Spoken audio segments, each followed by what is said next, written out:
नमस्कार दोस्तों। आपके बैंक अकाउंट में चाहे लाखों हो या करोड़ों, अगर आप पैसे की साइकोलॉजी को नहीं समझते तो एक दिन सब कुछ खत्म हो सकता है। क्या अमीर बनने के लिए सिर्फ ज्यादा कमाना जरूरी है या फिर ये हमारी सोच और आदतों का खेल है? आज हम बात करेंगे मॉर्गन हाउसेल की बेस्ट सेलर किताब द साइकोलॉजी ऑफ मनी की, जो हमें सिखाती है कि पैसा सिर्फ एक नंबर गेम नहीं बल्कि माइंड सेट का खेल है। इस समरी में हम जानेंगे 7 सबसे जरूरी सबक जो आपकी सोच बदल सकते हैं और आपको सही फाइनेंशियल डिसीजन लेने में मदद करेंगे। तो चलिए बिना वक्त गवाए शुरू करते हैं। पहला सबक, पैसा कमाना जरूरी है लेकिन उसे संभालना उससे भी ज्यादा जरूरी है। अमीर दिखना और असल में अमीर होना दोनों अलग अलग चीजें हैं। बहुत से लोग महंगी गाड़ियां, ब्रांडेड कपड़े और बड़ी लाइफस्टाइल दिखाकर अमीर लगते हैं, लेकिन असल में उनके पास बचत नहीं होती। असली संपत्ति या वेल्थ वो नहीं होती जो दिखती है, बल्कि वो होती है जो बचाई और इन्वेस्ट की जाती है।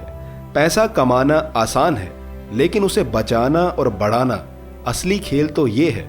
उदाहरण के लिए समझते हैं, राकेश 1 लाख रुपए महीना कमाता था, लेकिन सबके सब खर्च कर देता था।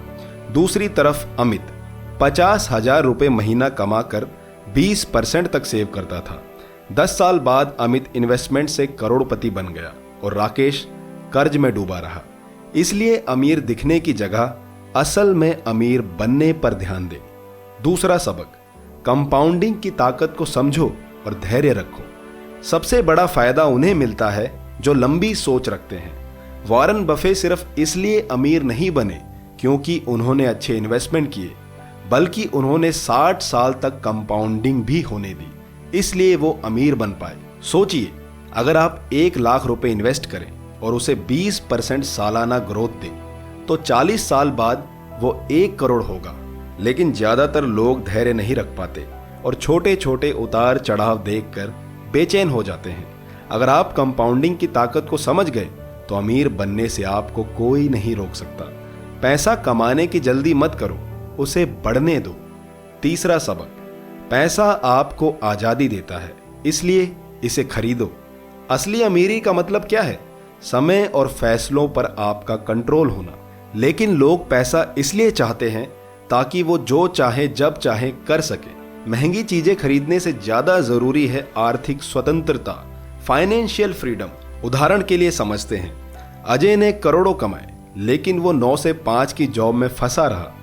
दूसरी तरफ है विजय, जिसने कम पैसे में भी इन्वेस्टमेंट किया और 40 की उम्र में रिटायर हो गया। अब आपकी नजर में असली अमीर कौन है? इसलिए संपत्ति यानी एसेट्स खरीदें, सामान या लायबिलिटीज नहीं। चौथा सबक, लालच सबसे बड़ी गलती है। लालच आपको अमीर नहीं बनाता, बल्कि आपको गलत फैसले लेने पर मजबूर करता है। कई लोग अधिक पैसा कमाने के चक्कर में बड़ा रिस्क ले लेते हैं और फिर सब कुछ खो बैठते हैं। एग्जाम्पल के लिए, हर्षद मेहता स्टॉक मार्केट में सुपरस्टार था, लेकिन उसका लालच आखिर में उसे ले डूबा। जब आपको काफी मिल जाए तो वहीं रुक जाना चाहिए। जानिए कि कितना काफी है और कहां रुकना है, इसे सीखें। 5वां सबक, हर किसी की पैसे की सोच अलग अलग होती है। आपकी फाइनेंशियल डिसीजन किसी नंबर पर नहीं, बल्कि आपकी परवरिश और अनुभवों से बनती है। कुछ लोग गरीब परिवार में पैदा होते हैं, इसलिए वे हर पैसा बचाने की सोच रखते हैं। कुछ लोग अमीर घरों में पैदा होते हैं, इसलिए वे खर्च करने में डरते नहीं। पैसा कमाने और खर्च करने का तरीका हर किसी का अलग होता है, इसलिए हमें खुद का सही तरीका खोजने की जरूरत है। पैसा सिर्फ दिमाग से नहीं, दिल से भी संभालना पड़ता है। 6वां सबक, निवेश, इन्वेस्टमेंट के लिए सही समय अभी है। इंतजार करने से अच्छा है जल्दी शुरू किया जाए। कई लोग सही इन्वेस्टमेंट के लिए परफेक्ट टाइमिंग का इंतजार करते रहते हैं और मौका गवा देते हैं। अगर आपने 10 साल पहले 10,000 इन्वेस्ट किए होते तो आज वो लाखों में होते। इसलिए छोटी रकम से भी इन्वेस्टमेंट शुरू करें और कंपाउंडिंग का फायदा उठाएं। अगला बेस्ट टाइम आज है, तो अभी शुरू कर दें। 7वां और आखिरी सबक, डर और लालच से बचो। फाइनेंशियल मार्केट इमोशन से चलता है।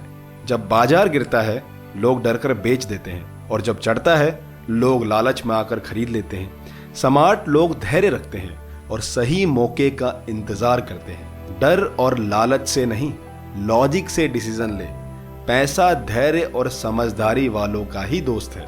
अगर आपको ये समरी पसंद आई हो तो लाइक जरूर कीजिए और कमेंट में अपना बेस्ट पार्ट जरूर शेयर कीजिए। मैं हूं आपका माइंडसेट नरेटर। अगली बार फिर से मिलेंगे एक और बेहतरीन किताब की समरी के साथ। तब तक के लिए जय हिंद।